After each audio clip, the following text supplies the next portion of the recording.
No one likes to be stuck on the tarmac, and with everyone skittish these days about COVID-19, it's even more stressful. Well, that's what happened when passengers on an American Airlines flight found themselves trapped for 7 hours. Stephen Fabian is standing by with what it was like on board. Stephen?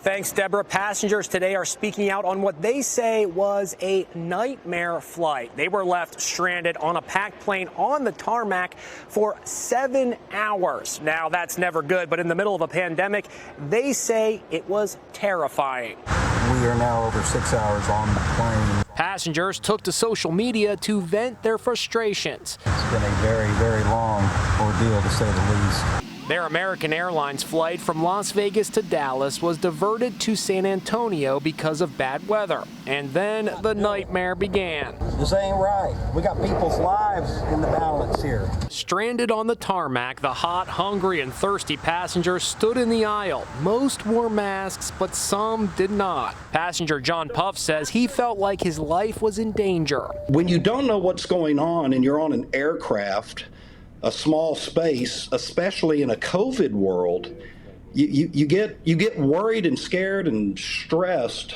in a very short amount of time.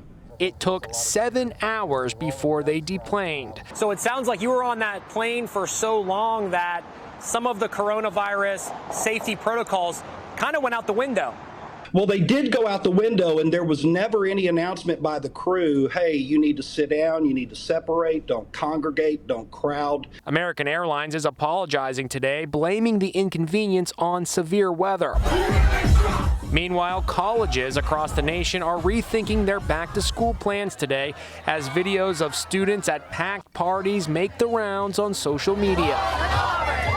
Cops were called to break up a brawl outside bars near Oklahoma State University, where an entire sorority has now been ordered to quarantine after 23 young ladies tested positive for COVID-19.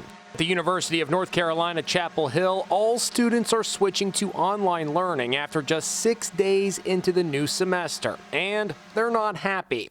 Look at the headline in the student newspaper. It's got an expletive in it.